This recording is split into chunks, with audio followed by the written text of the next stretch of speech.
Okay, hey neighbors, welcome to Matthew's Shed Shop. This video is going to be called Diagnosing Derek's Jonsered CS2255. And I am very happy that I decided to go ahead and tear Derek's saw down without even getting his permission. And that's why he doesn't have a bill now. Because I trust that Derek is going to, if we get his saw running right again, he really doesn't want to give up on this saw. I trust he'll give me what somebody making this saw run again is worth beyond the parts.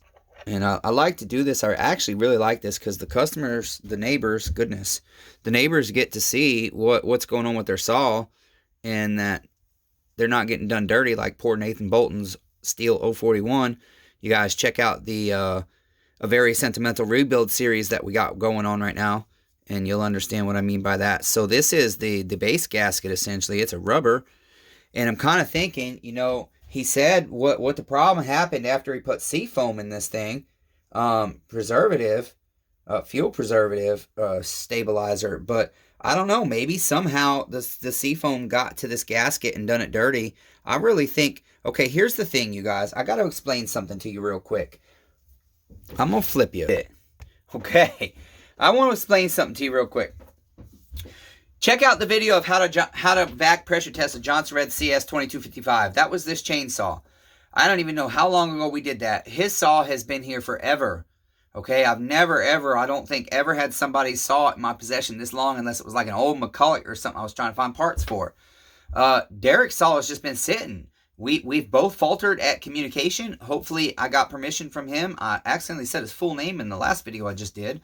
But I think just like Nathan, he's not going to have a problem. Nathan Bolton is in the comments on number 1, a very sentimental rebuilding his daddy's Steel 041 AV Farm Boss. Video number 1. That's the title, I think, word for word. And Nathan has left a comment there. You guys support him, encourage him. And for holding on to his daddy's saw and having it fixed. Okay. So anyway, so hopefully we get the I gotta turn the heat on. Hopefully we get the first video I did on the Jonsered here put up, but see, I lost my train of thought. Goodness sakes. Bear with me a moment. Brain damage, guys, sorry.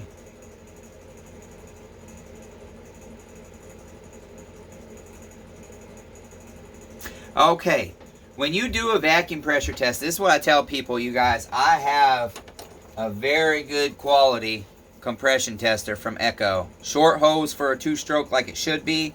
I've paid $100 for this, and I think I've used it probably 2 or 3 times. Just because a saw has good compression when it's cold doesn't mean when it warms up it's got good compression. It doesn't mean it also doesn't mean it has secondary compression.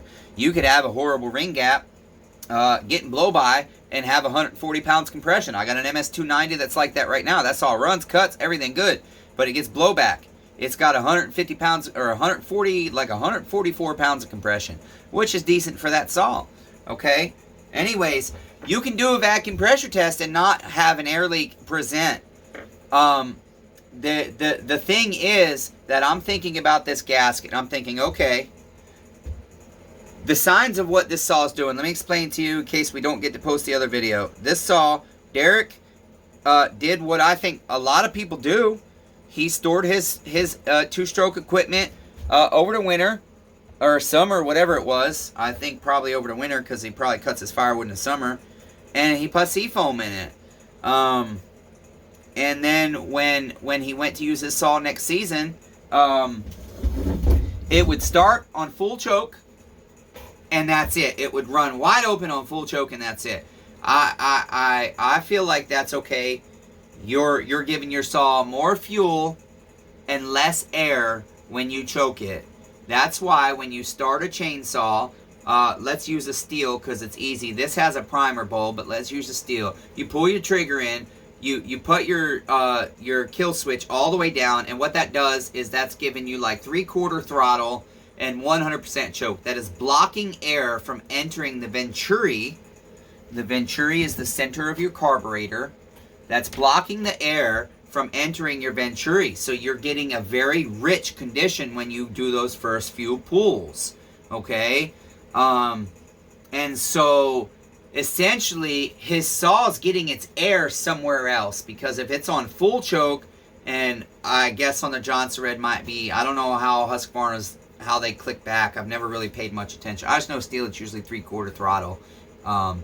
Okay, so it's probably somewhere around that, and that's why it's running wide open. And here's my theory. I really hope I'm right, because I got to looking at this gasket. When I first pulled the cylinder off, I don't think any fluids leaked. And I saw fluid on the gasket and just outside of it. There's two little pieces right this, and they're just rubber. And Derek, if you get to see this video, I hope you do. You guys can see, if we can get a focus here, this does look a little torn there, little chewed up.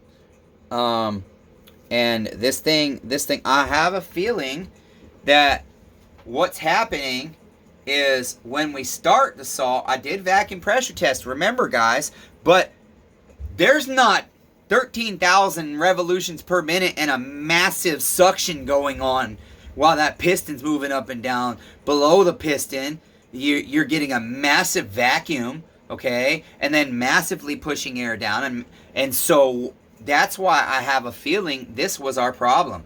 I feel like we're sucking mass amounts of air through this gasket, and so I'm glad I tore a saw apart. It's the middle of the night, I can't sleep.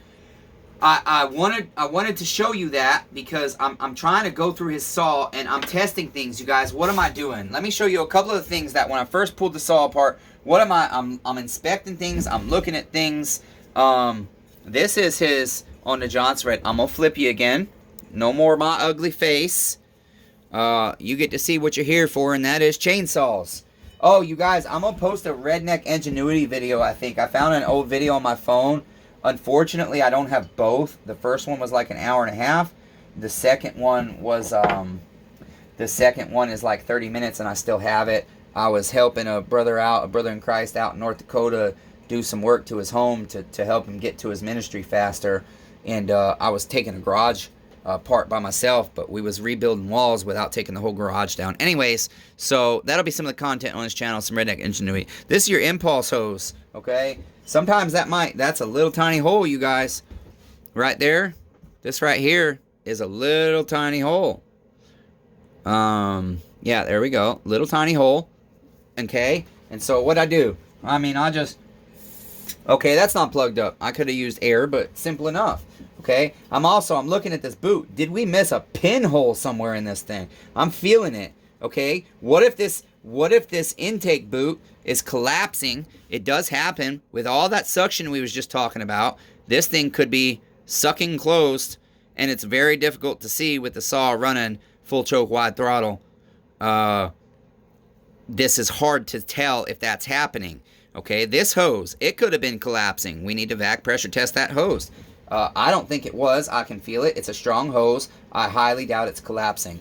I am like 75% right now, given the story, and I believe Derek 100%, because everybody told him, you ruined your saw putting seafoam in it.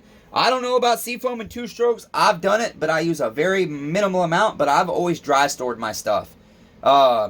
I've always dry stored my stuff, and by dry store, I mean I dump all the fuel out of it, and then I start that saw, I'll let it run until it runs out, and I keep trying to start it until it won't start no more.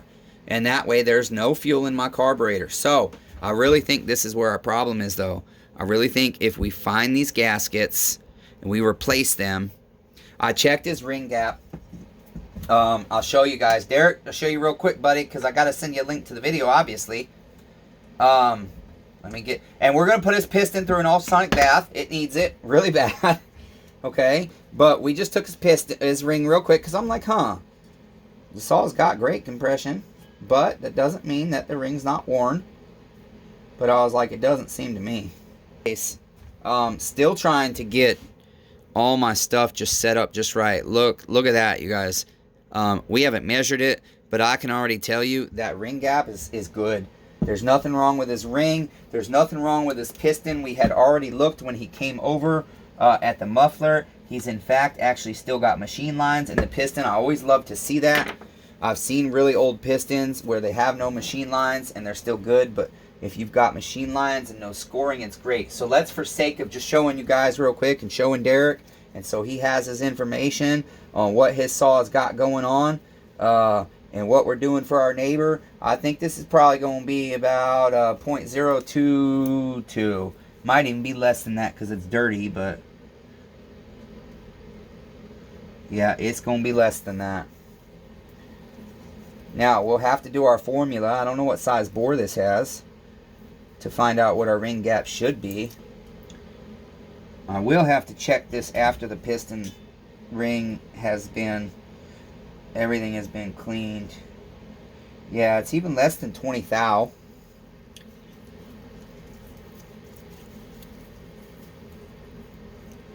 Let's try a 017. I don't know what size jug this has on it, or I would just do the math real quick. We're going down and down and down, guys. This is a tight ring gap. 014. Okay, our ring gap is 014, you guys. Let's see. China. Oh, China. Ching chang, ching dong, bang dao. 014. So that's 0.35 millimeters, 014.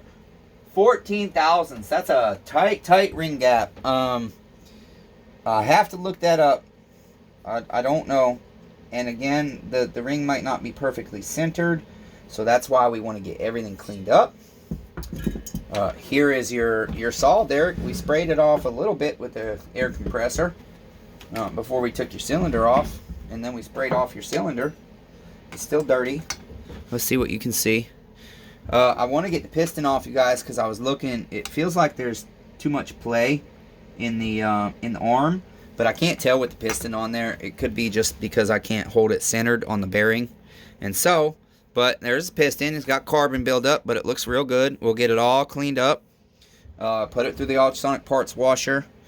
Get his groove cleaned up real nice. We'll get all this cleaned up real nice. We'll go inside. We'll search for these gaskets. We'll search for the crankshaft seals because I do not believe I have crankshaft seals for this model. Which I don't. Yeah, I don't know what size they are, but his bearings look great. His crank looks great. I've been thinking all the while if it could be his flywheel, but it's so astronomically unlikely unless you hit a flywheel real hard or it goes through some kind of major trauma for it to be the flywheel. But if we get this all put back all together and it's still doing what it's doing, we get a new OEM carb or a good aftermarket carb and it still does the same thing, I'll replace the flywheel. We'll find a flywheel. I'm sure I got a Husqvarna flywheel that will match this in the shop somewhere, and we'll replace it. I absolutely have to keep grinding, so I would appreciate the encouragement, you guys. I'm just looking at his stuff here. I do this a lot as I take stuff apart, you guys. That's why I like tinkering. I just like to inspect, and find problems if there are any. So, Derek, we're going to get you fixed up, buddy. Let me get a little personal real quick before we go here. Derek's been to the shed. Obviously, his saw's here, so he knows the conditions I'm working in. Derek, we're going to get you fixed up, buddy. Like I said, I think Derek was the very first neighbor to bring his stuff to me, and then other people I've had saws come in and they're out the same day or next day. It really depends on what's wrong with them and how available the customer is. The neighbor is to communicate with me. And for me to communicate with them, because like, for example, the other day I had a saw on my bench and we thought it was coming in just for a tune-up, but unfortunately it had an air leak crankshaft seal. And when I have to go in and do a crankshaft seal, your little bitty diagnostics fee just turned into a big fee, about 4 times the amount, in fact, on that one, because it's an 028 and there's tons of parts. And I want to tell the customer, hey, I think the customer is going to proceed, but I want to get permission. I'm not going to spend your money without permission, plain and simple. A lot of times, if it's just a few bucks, hey, I found this impulse hose and yours is $14.50. Can I have permission to buy it? You know, it's not my money. They're paying for the parts. I'm not just going to do it. They might not want to once you hit a certain amount, and that's why I try and get a number when we diagnose this, what can I spend to fix it if it has a problem? You know, and they put a number out there. Sometimes that helps, but if you're going to go over that number, you got to get permission. I get so mad when I take my car to the mechanic, and I have something done, and then I get the bill, and, oh, we had to do this, and this. You're missing this bolt, and that was $7, and that bolt was $3, and that washer was $1.50. No, hell no. No. It's my money, and I might not be able to afford it. You need to let me know and get my permission. And again, each situation is unique, you guys. And so, with Derek's saw, Derek only has to pay for parts. If he wants to give a donation to help fix Matthew's house or to get Matthew the $4,500 building next door, we'll take it. But Derek, you only owe me for whatever parts we put in this saw, buddy. We're going to get you fixed up, Derek. I promise you, if I can get this saw going, I'm going to get it going. As I told you the other day, buddy, you're priority number one right now. Your stuff's been here the longest. You're priority number one. We're going to get you taken care of. Okay, you guys, like, subscribe, share this video with your friends. Please comment down below. What do you think? What do you think of every once in a while I do this? I've got another saw, Desi. I told that story in another video. I got to cut this short here. Got to get back to work, and I'm looking at my storage, and I've only got 20 minutes left. Desi's got a saw here too, and we're going to get Desi fixed up as well. But Desi's beat cancer twice, so Desi's a very special story.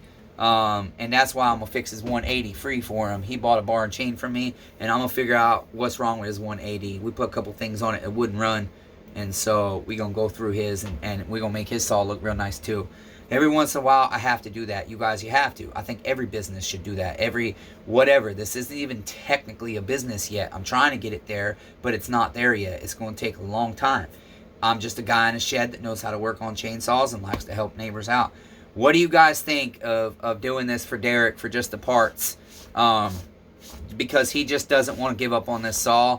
And because even though he's not communicated perfectly, neither have I. And hopefully I get to put video one. I told you guys a little bit about that's there. But we both believe in Jesus, so we forgive each other. And we spoke about a week ago, and we're going to keep rolling.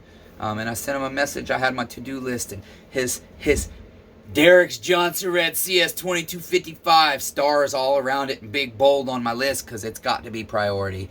That's it, guys. Also, hit the bell notification so you get all blah, blah, blah, blah. Hit the bell notification so that you can be notified when all my videos come out and you can see the new content. Again, most importantly, guys, comment down below. I would really appreciate the support. God bless you guys.